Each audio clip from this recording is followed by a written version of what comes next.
guys, and welcome to the Moms of Murder podcast, a true crime podcast featuring myself, Mandy, and my dear friend, Melissa. Hi, Melissa. Hi, Mandy. How are you? I'm doing wonderful. How are you? Good. Mandy, we forgot the bells again. Oh my goodness. How could we forget the bells? Well, I know how.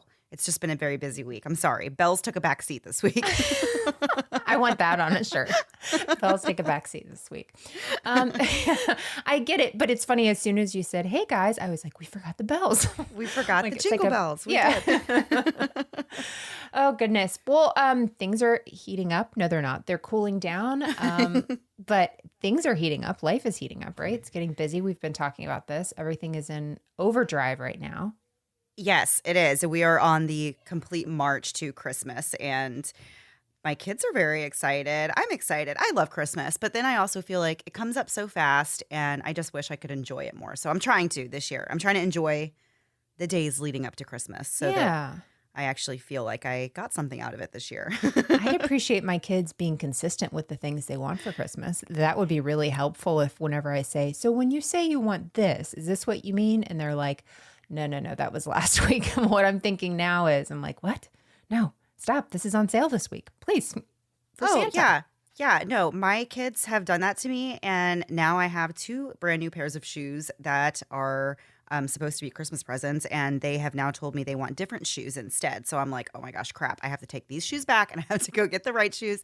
And yeah, so it's fun. It's fun. It is. Yeah. So, well, it'll be here before we know it. We'll enjoy it, right? Yes. We will. Yes. I always do. I love Christmas. Yeah, it'll be fun. We're starting to decorate tomorrow. Are you already decorated? I feel like you're decorated. No, you're not. No, I normally would be decorated, but I don't know what happened. I didn't have a chance to do it this past weekend, and now we won't be in town this next weekend, and then I am going out of town the following weekend to see my family in New York, so I have no idea. I'm sure we'll get around to it when we get around to it. You know, I'm not going to not decorate, so. No, I can't imagine. If you ever told me you weren't decorating for the holidays this year, I would consider that like a point cry for of help. making an intervention. I wouldn't know what for, but I'd be like, we have to stage an intervention. Something is not right. Yeah. Yeah, no, I will be. You know, I always get a real tree. I love doing that. So I am looking forward to doing that. You're soon. such a good I just mom. don't know when. I have a fake one. I don't care for the needles. I do not do watering it for them. I don't do it for them. I do it for me. Oh, well, I don't even like myself that much. So I'm like, nah, I'm just going to. It's fine. I know it's not real. I can pretend it's real. I can look at somebody's pictures on Instagram and pretend that's my tree, but I'll know. Just light an evergreen at candle yours. and you'll be good. Yeah. Perfect. All right, Melissa, are you ready to get into the episode this week? Let's do it. All right.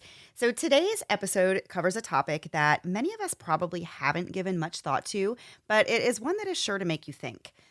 Registries for sex offenders have been around for as long as most of us can remember. Several states actually began requiring those convicted of sex crimes to be listed on a public registry in the 1940s, and by the 1990s, most states had started creating them. Today, all 50 states are actually federally required to maintain a registry of some kind, and there's limited powers given to each state regarding exactly who must register and for how long they have to be on the registry. In the early 90s, a case involving the abduction of an 11-year-old boy led Congress to pass the Jacob Wetterling Crimes Against Children and Sexually Violent Offender Registration Act. And while this act did require states to maintain sex offender registries, it did not require for them to be made completely public. And this has been a debatable issue ever since then. On one hand, some believe that public registries are a necessity to protect public safety and to prevent further crimes. But on the other hand, having a name, face, and home address publicly available leaves people vulnerable to what can best be described as vigilante justice. The story this week has a little bit of a Dexter-esque feel to it. It's the concept of a killer who only kills people that themselves have done atrocious things. And as we all know from Dexter, it makes for a fantastic TV series. But this is real life, and that's not exactly how any of this works. The saying, 2 wrongs don't make a right, comes to mind here. And of course, that's putting it in the simplest of terms. But really, nobody should be taking these kind of matters into their own hands. It was 3:00 in the morning on April 16th, 2006, when Janice Gray was awakened by the sound of her dogs barking. Her husband, 57-year-old Joseph Gray, was asleep on the couch in the living room after watching forensic files all night, but he was really unfazed by the noise and he just stayed asleep. Janice got up from her bed and went out to see that one of the dogs was staring out the window. And when Janice looked outside, she saw a man standing strangely close to their house. So she runs up to wake up her husband, Joseph, but just as soon as he comes to, the man outside fired a gun through the window, hitting Joseph twice.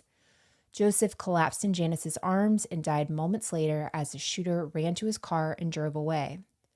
5 hours later, about 25 miles south of where Joseph was shot, another man was also shot dead in his home. At 8:15 that morning, 24-year-old William Elliott answered a knock at his door, only to be met with immediate gunfire that continued even after he collapsed. William's girlfriend, who was inside and witnessed the shooting, ran outside as the shooter was fleeing and took down the license plate number of the car as it sped off. Although these two victims had no connection to each other, they did have one thing in common. Both of these men were listed on the Maine sex offender registry, and both of them became the target of a man named Stephen Marshall. Stephen Marshall was born on August 9th, 1985 in Fort Worth, Texas, to parents Margaret and Ralph. He was a pretty happy and content child. When he was around 3 years old, Stephen and his family moved to Cape Breton, Nova Scotia in Canada, but in the summer of 1993, his parents separated and he went to live with his grandparents in Arizona. His mom and his sister moved down to Arizona shortly after that in the fall of the same year, while his dad, Ralph, stayed in Canada. In 1996 and 97, Stephen attended Malcolm Monroe Middle School, where he really started struggling with his peers. In March of 1997, Stephen's mom removed him from the school after several bullying incidents, and some of Stephen's friends really just said that they were outcasts and that they got picked on a lot. But Stephen's father said that it went really beyond bullying. Stephen was really getting seriously hurt to the point even of being hospitalized, which I can't imagine that kind of school environment. That's crazy. In the summer or fall of 1999, Stephen moved to Cul-de-sac, Idaho to live with his dad, who was at the time working as executive director of the Clearwater Economic Development Corporation. Ralph was also serving as a voluntary mayor. Stephen attended grades 9, 10, and 11 in Cul-de-sac, and he didn't see his mom again for 4 years. In 2000, Stephen, who was now 14, started his own website, and it featured a lot of really interesting content. He had links to what he considered, quote, the sweetest weapons that you can find anywhere, and it was just links to pictures of these weapons. And weapons was something that Stephen was really interested in. His dad had introduced him to guns at a very young age, and Stephen really took a liking to them, and this continued throughout his life. Stephen and his dad often went to gun shows together and really just spent time bonding over guns.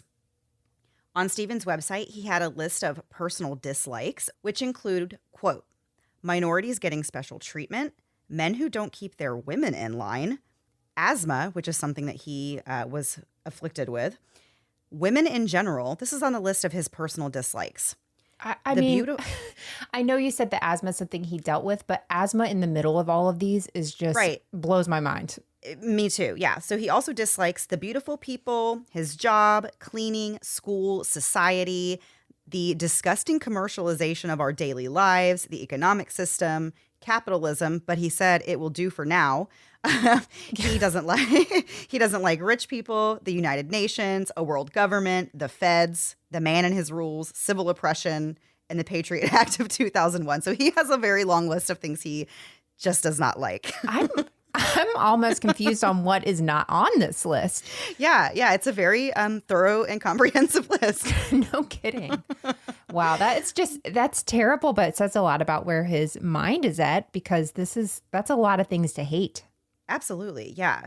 So he did have a list of favorite things, though, to kind of counterbalance this list of dislikes. And on his list of favorites, he had things that were also very interesting, like links to a satirical website. And one of the links was for how to spot a pedophile. And he also had different links to gun pages and other things that are really awful that I don't even want to mention. Yeah. Stephen had a blog on this website, and according to Prison Legal News, he used this blog to target people that he did not like. This included gay people, minorities, and women, of course. He had one section titled, quote, "How to Kill Yourself Like a Man," and he discussed suicide techniques on this blog. Obviously, I don't even have to state how alarming these things are for Yeah. anyone to be interested in, but especially a teenager. There's clearly something. He needs help at this point. It's very the signs are obviously there that he needs some kind of intervention. Right. In 2001, Stephen started a clique with his friends. They named it Slackers Coalition in Arms, and their, quote, main goal was to provide advice for protecting yourself from the tyrannical educational institution, end quote. I just don't. Aren't they in high school at this point? Yeah, I don't know that I use the word coalition at all in my everyday life, and definitely not in high school. But the idea was really they basically did just the least amount of work possible to pass during school. Like they weren't, to have a coalition, Right. they weren't doing a whole lot. Also in 2001, Stephen's friend and classmate, Chris Peterson Jr., was convicted of molesting a minor. He was sentenced to counseling and he was given probation.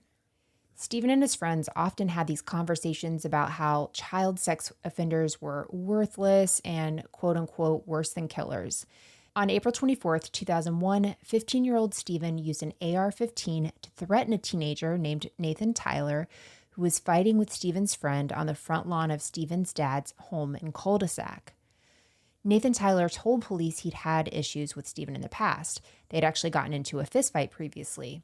And so Nathan and Stephen's parents had met to try to figure out how to fix this situation. On April 24th, Nathan's walking from his house past Stephen's house, and he's headed to tennis practice at the high school. When he passes Stephen's house, this classmate named Chris comes out and squirts Nathan with a small water gun. Nathan asks him to stop, but Chris keeps squirting him a few more times. Nathan then grabs Chris and puts him in a headlock and throws Chris to the ground.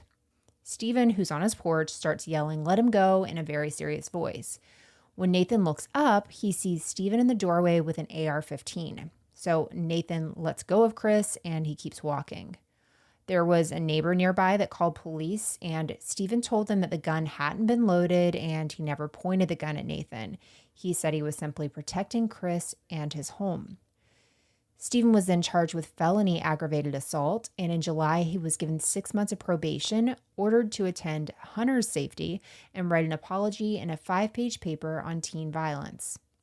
In August of 2001, Stephen underwent a mental health evaluation as part of his probation. Dr. James Phillips found that, quote, Mr. Marshall's responses do suggest he often somewhat is questioning of authority and distrusting of the motivation of others. He is likely to be quite introspective and calculating in his actions, end quote. Dr. Phillips then concluded that, quote, no significant psychopathology is present that would have any impact on Mr. Marshall's ability to comply with the conditions of his informal adjustment or contribute to the likelihood of his commitment of future crimes, end quote.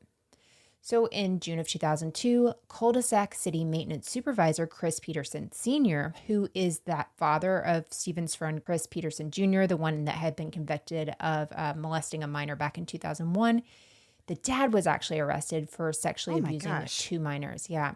So Chris Sr. pleads guilty to 2 counts of lewd and lascivious conduct with a child and was sentenced to 30 years.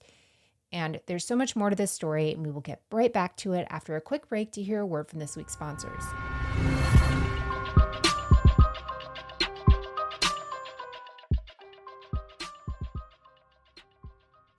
If you're still stuck on what to get someone for the holidays this year, give the gift that everyone will love. Give the gift of Storyworth. If you aren't familiar with Storyworth, it's an online service that helps your loved ones share both stories and answers to thought-provoking questions about their lives. Each week, Storyworth emails your loved ones different story prompts, and they simply respond to the email with their answer. It's that easy. At the end of the year, you'll have an amazing keepsake that will be enjoyed for generations to come. My father-in-law is a great storyteller, so last year we gifted him with Storyworth. I have thoroughly enjoyed reading some of his answers throughout the year, everything from how he and my mother-in-law met to his first job, and even advice that his parents had given to him.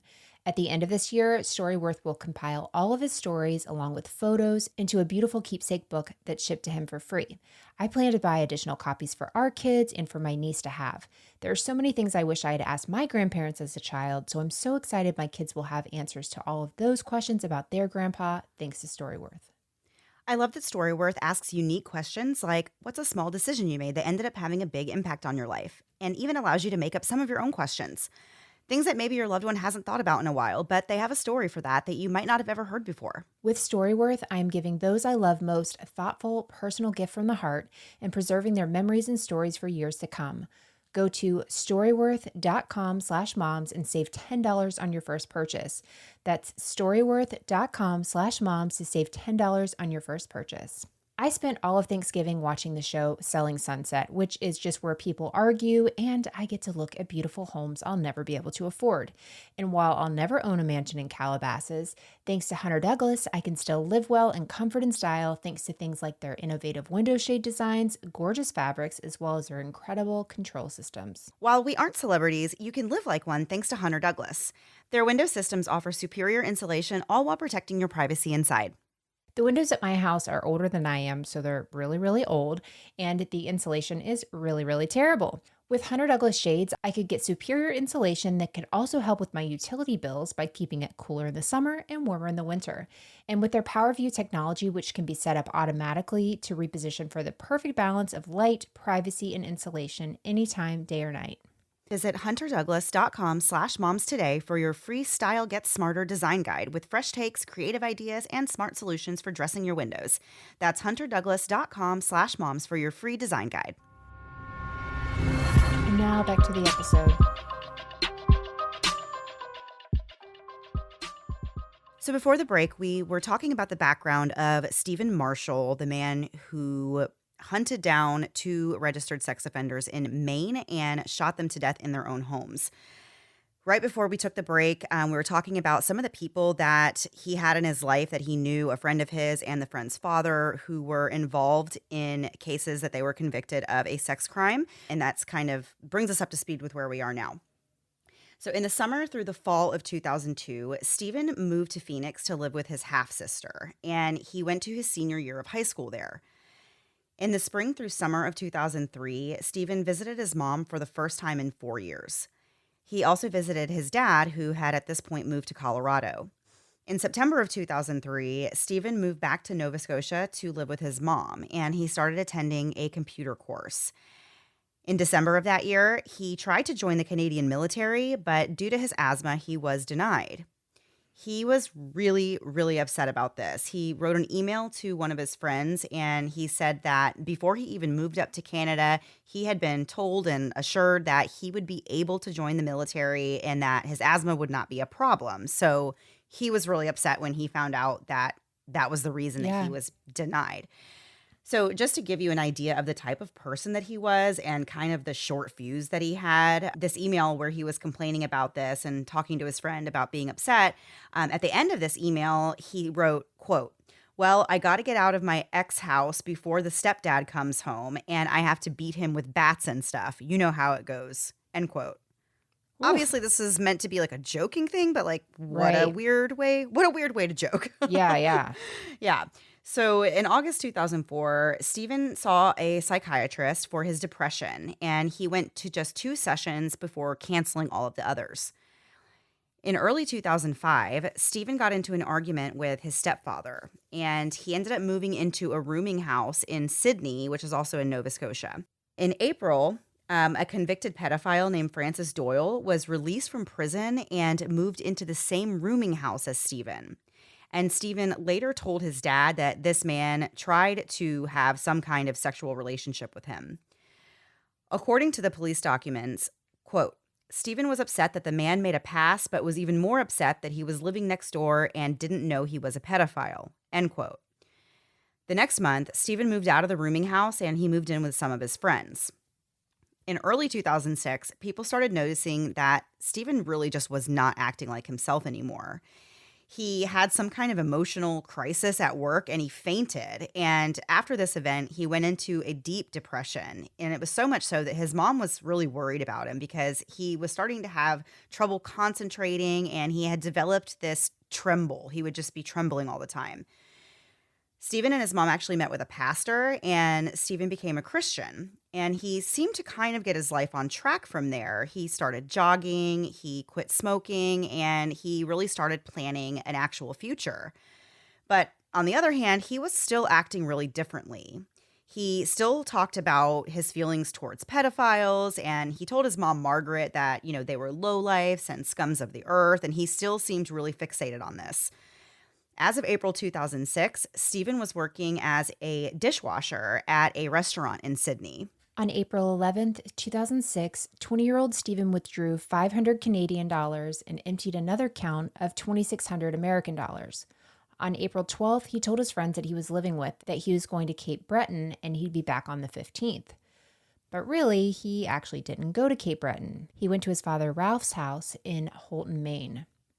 On his way there, Stephen purchased GPS software and something for a little over $1,000. His mom believes that this purchase was for a laptop. After leaving the store, Stephen was headed to his dad's place when his car started having trouble. So he stayed at a Sackville, New Brunswick motel for the night. Stephen called his roommate then and told him that he was in Baddock visiting his grandparents. So the next morning, April 13th, Stephen calls his dad and asks him to pick him up at the hotel. According to Ralph, quote, the first thing Stephen wanted to do when he got to Houlton was go shooting, end quote. So Stephen continued to ask his dad to take him shooting for the next 2 days. Ralph said no each time because the weather wasn't good for it. Instead of going to the range, though, Stephen spent a lot of time cleaning his dad's guns. Stephen then planned to move to Houlton, so he and Ralph also spent a bunch of time looking for houses.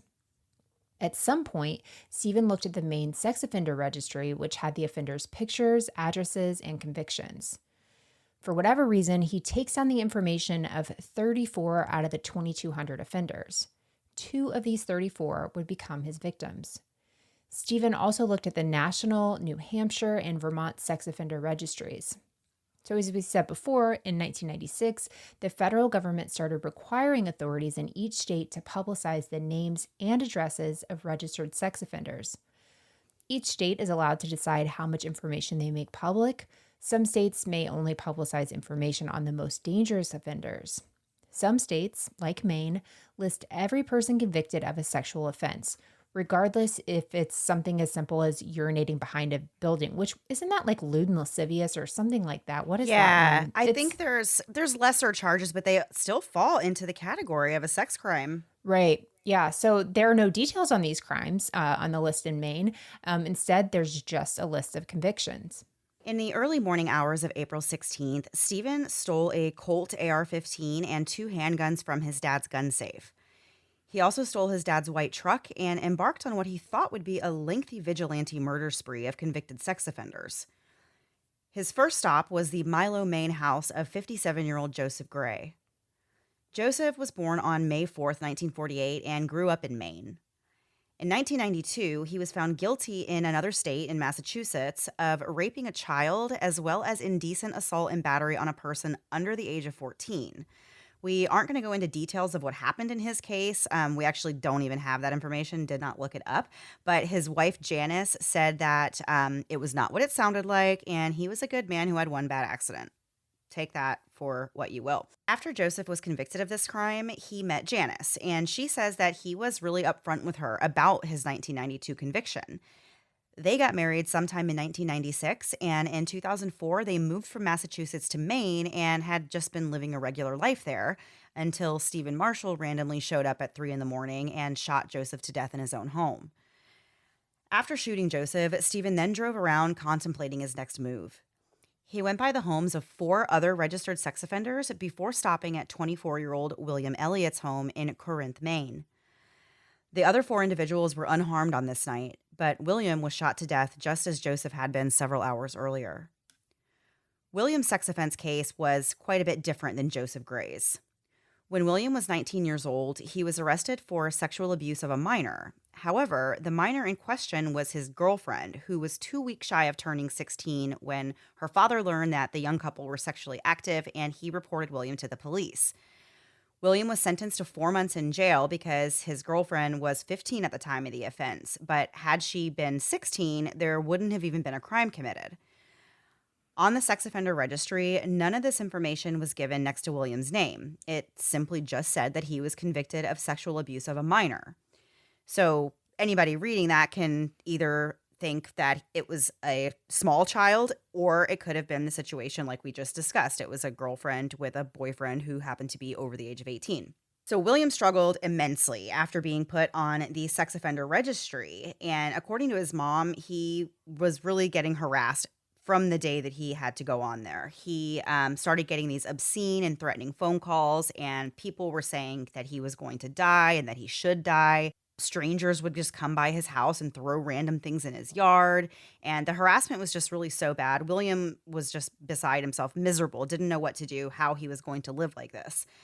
And we're going to get into the rest of this story after one last break to hear a word from this week's sponsors.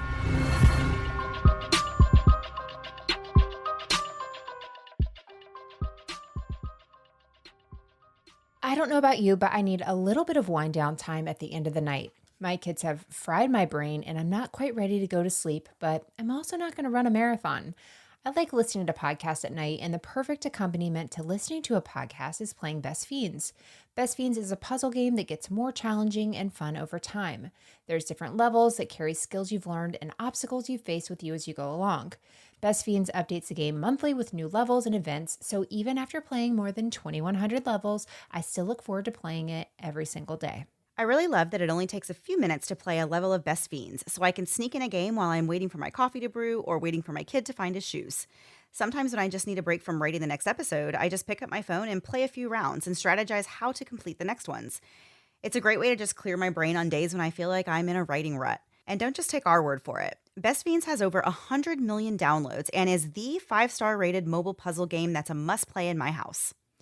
Download Best Fiends today on the App Store or Google Play. That's friends without the R, Best Fiends. My husband and I are celebrating 15 years of marriage next year, and if I could do it all over again, I would. But this time, I'd use Zola.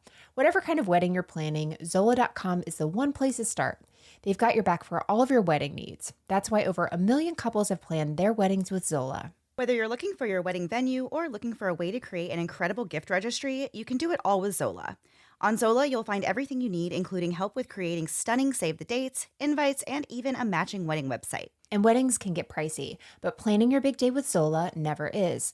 Zola has things like a free wedding website, as well as your registry, which includes free shipping and returns. For my wedding, we registered at 3 different places, which just meant more work for me before and after the wedding. Enjoy your big day and let Zola take care of the rest. If you're planning your wedding, here's our tip. Start with Zola. Go to zola.com/moms today and use promo code SAVE50 for 50% off your save the dates. Zola is the one place to start for your wedding day. That's zola.com/moms, code SAVE50. It's been a while since I've had a baby of my own, and some days I miss it so much. The baby cuddles and baby smiles, but when it comes to diaper rashes, not so much. I remember the first time my oldest had a diaper rash, I was really devastated. Here's this tiny thing totally dependent on me, and now she's fussy and obviously uncomfortable, and I'm supposed to have the answers. Well, with time and treatment, it went away, but what I really wanted was to avoid it altogether. And now, baby butts rejoice. New Huggies Skin Essentials are here, a brand new dermatologist-approved line of diapers, wipes, and pull-ups training pants, all designed with baby's sensitive skin in mind. The wipes are thick and have 0 harsh ingredients for a great, gentle clean. Pull-Up Skin Essentials has got your big kid covered too, with a training pant that's ultra soft and breathable to help protect sensitive skin throughout potty training. Whether you're a first-time parent or a seasoned pro, make it easy on yourself and your baby with Huggies. Learn more at Huggies.com. Once again, head to Huggies.com to learn more. And now back to the episode. So before the break, we were discussing the 2 victims of Stephen Marshall, and it looked like he might be going on a killing spree. He has this information. He has the addresses of these other sex offenders, and he seems to be going down this list. Who knows what kind of order he was going in, but he's obviously looking at this list. Realizing that he's finding these victims via the sex offender registry, the registry is temporarily taken down until Stephen could be found, which is really fast thinking, I think. Not that he couldn't, and Yeah. he did already have this information, but it's like one thing they could do, to try to stop anything else from happening. So at around 1 p.m., police found the truck that Stephen was driving. It was abandoned near a bus station in Bangor, Maine. In the truck was the AR-15. In the tank of a toilet at the bus station, police found ammunition. Police then found out that Stephen had bought a ticket to Boston and he was currently on the bus. So they notified Massachusetts police. At around 8 p.m., police surrounded the Greyhound bus while it was outside of the bus terminal in Boston. Officers boarded the bus and asked the driver to turn on the overhead lights. Stephen then shot himself in the head and the bullet exited the window. Oh my goodness. I just imagine being on this bus. The lights come up, can't. the police are here, and this is what happens. Oh my gosh. Yeah. This is so much, this is traumatic for everyone involved. So luckily no one's harmed with this shot. However, 5 people are splattered with blood. So police find another gun, and this one is located on Stephen's person. With him, he has a backpack which had a laptop and personal papers, including his passport. There was really nothing in his backpack that was indicating why Stephen was heading to Boston. So police speak with Stephen's friends and family. They're trying to figure out exactly what Stephen's motive was. He's obviously looking at the sex offender registry, but is there something that started all of this? And so at first it seemed likely that Stephen may have been the victim of sexual abuse, and that's why he was killing sex offenders. But his friends and family say that really wasn't the case at all. Friends and family were really shocked that Stephen had killed people. They said they never thought this quiet and reserved man could do this. Meanwhile, we have heard about his, internet pages and stuff like Right. that. So, who knows what they knew at the time, but Right. they didn't feel that, at least at the time. Stephen had really only shown violence this one time, besides that AR-15 incident with, his friend holding his other friend down on the ground, and that was whenever he threatened to kill his stepfather, Keith, after Keith criticized Stephen for losing this job at a call center. There was a former teacher that spoke out and described Stephen to the Globe and Mail as being pretty quiet around teachers. Another teacher said Stephen was a, quote, somewhat rebellious kid, end quote, who was smart but, quote, just wanted to do what he wanted to do, end quote. Stephen's mother, Margaret, described her son as being a kind and gentle man. The police combed through Stephen's laptop and his belongings to see if there were any clues. They found that Stephen, in addition to looking at the sex offender registries, he also visited a website that gave information on how to plan and carry out a murder. So Stephen's personal website had no mention of any threats or any plans to carry out the spree, so he wasn't going online and writing about this. The police were able to track Stephen's movements with his GPS. When they looked through his belongings that were at his father's house, they found a camo backpack that had survival gear inside, as well as 3 books. They were The Art of War, SAS Survival Guide, and a copy of the Bible. The police found that Stephen and Ralph had exchanged multiple letters where Ralph was talking about his strong faith and how Stephen was destined for these great things. For example, one of the letters read, quote, "Those who God would use, he refines in fire. You have great things standing before you, a chance to right many wrongs." End quote. This is a letter from his father. In the end, the police never did figure out what Stephen's actual motive was. A member of the Maine Computer Crimes Task Force said that he was looking for something that would establish his state of mind and why he would do this, and they found absolutely nothing. The director of the Maine Department of Public Safety said, quote, "Sometimes there's no completely rational answer for a completely irrational act," end quote. After Stephen killed 2 sex offenders, there was a conversation about how states should take their sex registries offline. Maine decided not to change their website following the murders. So there's really 2 sides of this, people that are for the public registry and then people that are against it. So for the people that are for it, they say that keeping this registry public, there are some risks, but they are worth it for parents to be able to protect their children. Those that are against public registries say there's no evidence that these registries actually work. There's no evidence that they prevent crimes, and they make it difficult for offenders to reintegrate into society. As of 2006, a study found that 5% of registered offenders were assaulted or injured due to their criminal history. 33% lost a job or home, had property damage, and or were threatened. An interesting note on this study is that some people that were on the list thought that the registry was a positive because it motivated them to not reoffend and also increase their honesty, which is kind of an interesting perk of Yeah. that study. Those against registries say if we have to have public registries, it should be safe for violent offenders who are likely to reoffend. Like in the beginning of this story, as you were saying, this does have this weird Dexter feel to it, where it's like this person who thinks they're doing, a good deed. Right. They think they're doing a good deed, but ultimately it's the whole reason that we have like a criminal justice system, because one person should not be deciding this. And as much fault and mistakes that can be made in that, we do have something in place so we don't go around just killing, whoever we think might be guilty. Yeah. That can be very, very dangerous. I was not familiar with this story at all. It does sound like, honestly, it sounds like the whole Dexter series. You said you started watching the new one. Because it just seems so out there that somebody would just say, here's this list and I'm just going to take them out one by one. Like, it just doesn't seem like if they weren't able to find any other motivation. It's just such a wild thing to think, like one day you wake up and are just like, I'm just going to take this list and do what I want with it. Yeah. It's really wild. It really is a topic that, like I said in the beginning, I don't think a lot of people have really put a lot of thought into this particular subject, but it definitely made me kind of think. I had never really considered before that there was two sides to like this, two viewpoints to this. Right. So it was definitely interesting to learn about both sides and kind of like what their reasons are for why they think it should, that public registry should be a thing or shouldn't be a thing. Right. Definitely fascinating topic of discussion for sure. Yeah. Okay, Melissa, are we going to move on to last thing before we go? Yes. Oh, can I make a little announcement? Yeah. It'd be great if you just said no. You're like, no, I don't want to. Yeah.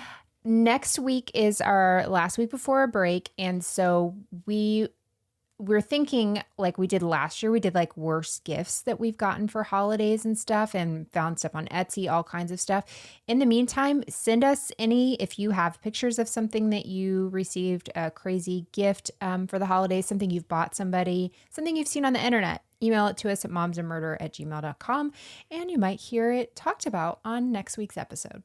Yeah, remember last year, or maybe it was the year before, we had somebody send in the creepy doll with her face on it. I love it so much because you know what? Like I literally thought about that doll the other day. Like what a sweet thing it was for her dad to do for her. Like it really, really, like the thought in that was so nice. It just doesn't convey, come out that way. But I don't know. I like randomly think of that. So if you're listening, hi, I think of your doll all the time. Yes. We remember you for sure. So if you guys have any like terrible or funny or just like tragically hilarious gifts that you've had, let us know. Send it in so we can talk about it. Yeah. All right. So for this week, we're going to move on to last thing before we go. We have said enough about how Christmas is around the corner. Have we not? Oh my gosh, the holidays are here. Hanukkah started. We know. we know. So I thought it would be fun to kind of talk about some other things in December, some other days, some other national, we don't call them holidays because they're not really holidays, but there's a national day for everything. So there's a lot of national days in December, and I thought it would be fun to go through what some of them are. So, Melissa. Yes. I will start us off with what today, the day that we're recording, it's December 2nd, and today is also a very special day. It is Business of Popping Corn Day. Like popcorn? Yes, today we celebrate the invention of the first large-scale commercial oil popcorn popper. Okay. Imagine your life without that. The movies would never be the same. They wouldn't. But you know what? The older I get, the more I get more mad about like the kernels that get stuck in your gum or something. So like whenever you said it, I immediately like got really like kind of peeved about it. But you know what my favorite popcorn is? Tell me what yours is. But mine, I like the cheddar popcorn with the caramel, like the two. Oh, I love that. Oh, it's so good. That's all I care about. And that's like always around holiday time. I want to go get some holiday popcorn now. That Yeah, sounds it's delicious. so good. I like that one. Okay, Mandy, I'm going to reenact this one, and you tell me if you know what this day is, okay? So Okay. this is December 18th, and let's go. Hi, this is Buddy. Smiling is my favorite. I Are feel you like the I'm elf? not nailing it. Yeah, answer the phone like Buddy the Elf day. Oh. As soon love as I that. started, I was like, I committed to this. I shouldn't have done this. Yeah. Oh my gosh, that's so funny. That's so funny. Okay. So Melissa, Yes. tomorrow is a day that you may want to stay indoors, December the 3rd, because it is Is it beat up a tall person day? I will be so mad. it's National Let's Hug Day. Oh, get me out of here. No, not interested. Oh, why do we have to? No, that's not a thing. We shouldn't make that a thing. I'm telling you, it's a thing. It Let's was not on the list encourage of it. national days. No, I veto that day. I'll be inside all day. All right, Mandy, I'm going to make you guess this one too. All right, ready? This is December 19th. Here we go. Mom, it's okay. Just give me my black shirt. I just want to be alone and listen to my music. Emo Day? Yes, National Emo Day. But I forgot you couldn't see me. So I'm like doing my hair, like slicking it to the side. By the tone of your voice, I could tell that there was movements going I know. on. I was rolling my eyes and everything. Yeah. You were really into it. Yeah. All right. So December 11th is Noodle Ring Day. Do you know what Noodle Ring Day is? What would a noodle ring? What does You're that mean to ticking me you? off with these. I don't. Do you like eat noodles that look like rings? I don't know enough about noodles. I hate them. I wish that's what it was. It's actually it's actually a day that we recognize recipes where pasta is made into a round casserole. No. Oh, that combines my two least favorite things: casseroles and know. noodles. Ew, and Oh. why? Why? I don't understand it. And pasta does not belong in a casserole. It feels like this is a Jello mold. That's what I'm thinking. Like those old Jello mold thing. Oh, I feel a little sick. This is. It's like aspic. Is that what you're Yes. Oh, thinking I of? hate it. Awful. Okay, that's December 11th though. So All right. mark your calendar. It's nothing to look forward to. Okay, Mandy, December 22nd. This is a day we celebrate you and people like you. Me. Yeah. People, short people? Yeah, it is National Short People Day. December 22nd, really? December 22nd. Yep. Awesome. I think Okay, it's I think it's the shortest day of the year, isn't it? Isn't there some like winter Oh, solstice is or that something? they did not do that. Ooh, They I think didn't do that. I think. I don't know They enough. didn't do that You think to I know us. about the days? Yeah, They probably. made short person day on the shortest day of the year. That's terrible. I'm offended. Possibly. Allegedly. I don't know. I might have made that up. Okay, I have one last one. Okay. December the 16th Mhm. is Barbie and Barney Backlash Day. Like Bernie the dinosaur? Like Barbie the dinosaur. And come on, Barbie, let's go Barney. party? Yeah, so it's literally a day to just hate on childhood things like that, like icons that we, I guess, grew up and hated after a while. Honestly, Mandy, I Barbie hated and your first Barney ones, but I really am into this Backlash last one. I am too. When I saw that, I was like, "Oh, okay, I could get into that." I hate so many things. I know. This is perfect. Okay, well, let's end it with this one. December 26th. So this is the day after Christmas, and I'm going to do a reenactment of this one too. Gosh, I love don't even this. like this. What is this? Ugh, I don't have any toys to play with. Why'd you even get me this? I don't even like these things. I'm bored. National Parents Regret Day. That's what it should be, but it's also known as National Whiners Day. Oh no. That's perfect, Isn't right? that the worst? That is so the worst because that's exactly what happens the day after Christmas. I feel like everybody's just so overwhelmed with all the things that they have. And like my kids are always so cranky the day after I Christmas. hate the Like, day after Christmas. It's like my least awful. favorite day of the year. I know, and everything's a mess. Everything's a disaster. You have so much to clean up and pick up, and oh my gosh! And then Things everyone's are missing whiny and- pieces. You're having Yes. to like email places to see about getting parts and promising it'll be there and the batteries aren't there and somebody's broken Yes. something. I hate December 26th. Almost as much as I hate that noodle circle day. Yeah. I'm Noodle so mad ring. about that. Noodle Ring Day, It almost sounds like Nuva Ring, but that's a whole different thing. right? Yeah, yeah.